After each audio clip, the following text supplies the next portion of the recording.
जनजातियों का घोर विरोधी होगा, ऐसा हमारा मानना है। और अनुसूचित जाति और जनजाति के लोग उसे कभी माफ नहीं करेंगे। जब आप केंद्रीय मंत्री श्री अमित शाह जी से मिलने गए थे,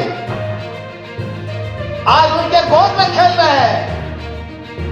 आज जो भारतीय जनता पार्टी स्क्रिप्ट लिखती है, उस स्क्रिप्ट पर आपका बयान आता है, लेकिन आपने कभी जिस समाज में पैदा हुए, जिस जाति में पैदा हुए, उन जातियों के दुख दर्द को कभी आपने सार्वजनिक करने का काम नहीं किया, उस पर कभी बोलने का काम नहीं किया। मैं सवाल करना चाहता कि देश में 2011 की 10 वर्षीय जनगणना में अनुसूचित जातियों की आबादी 16.6% और आरक्षण उनके लिए 15% एवं जनजातियों की आबादी 2011 की जनगणना के मुताबिक 1.6% और उनको आरक्षण 7.5%। यह केंद्र की बात है, 11 की जनगणना के हिसाब से।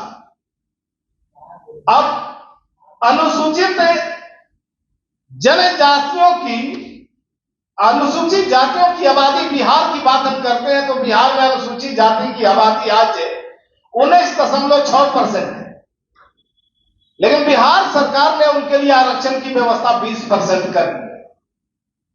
जनजातियों की आबादी बिहार में 1.6%, बिहार सरकार ने उनके लिए आरक्षण की व्यवस्था 2% कर दी है।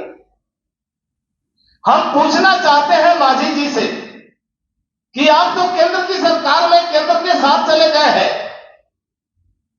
तो यह पूरे देश के अनुसूचित जाति और जनजातियों को इंसाफ कैसे मिलेगा? उनकी आबादी के हिसाब से उनकी भागीदारी और हिस्सेदारी कैसे मिलेगी देश में? जितनी उनकी आबादी है उस हिसाब से उनको रिजर्वेशन तय होना चाहिए देश में। आपके मुंह से कभी इस पर आवाज नहीं आई। मांझी जी, कभी इस सवाल पर भी बोलिए और आवाज उठाइए। केंद्र की सरकार की जो कारनामे हैं, बाबू जगजीवन राम छात्रावास जो केंद्र प्रायोजित योजना थी, केंद्र सरकार ने उसे बंद कर दिया है। बिहार और पंजाब में सबसे ज्यादा अनुसूचित जातियों के लोग रहते हैं, लेकिन उक्त योजना से इन राज्यों में एक भी छात्रावास नहीं बना, जबकि इस योजना के अंतर्गत एक प्रावधान था कि प्रत्येक प्रखंड मुख्यालय में 100 बेड का छात्र छात्राओं के लिए छात्रावास का निर्माण करना था। लेकिन देश में पंजाब और बिहार ऐसा राज्य है जो सबसे ज्यादा अनुसूचित जातियों की संख्या है, वैसे राज्य में एक भी छात्रावास न बिहार में बना न पंजाब में बना। नए संसद भवन में अंग्रेजों के दलाल, जो अंग्रेजों से माफी मांगने वाला, अंग्रेजों से पेंशन लेने वाला और अंग्रेजों के मकान में रहने वाला, उस सावरकर की तस्वीर लगाते हैं और नतमस्तक होते हैं प्रधानमंत्री जी। अंबेडकर की तस्वीर नहीं लगाते हैं। इससे बड़ा अंबेडकर का अपमान क्या होगा?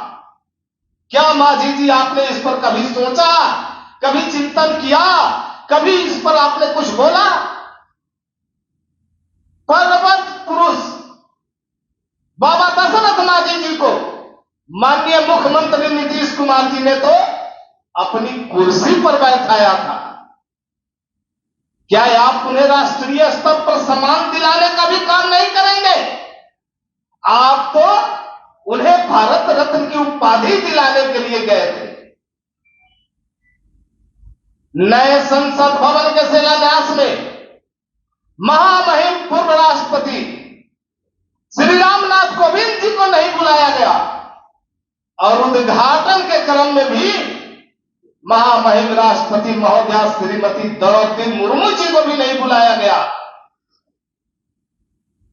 आपने कभी इस पर आवाज उठाई क्या यह अनुसूचित जाति और जनजातियों का अपमान नहीं हुआ? नए संसद भवन के शिलान्यास में इस तरह की घटना होती है और उद्घाटन के क्रम में भी अनुसूचित जाति और जनजाति जान करके उसकी अवहेलना की जाती है, इग्नोर किया जाता है।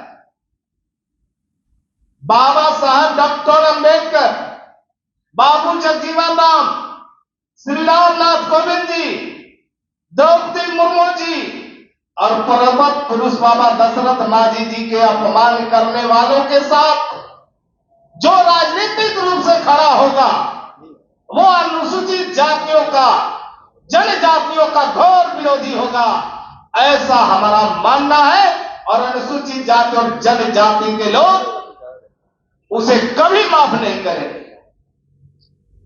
जब आप केंद्रीय मंत्री श्री अमित शाह जी से मिलने गए थे, आज उनके गोद में खेल रहे हैं।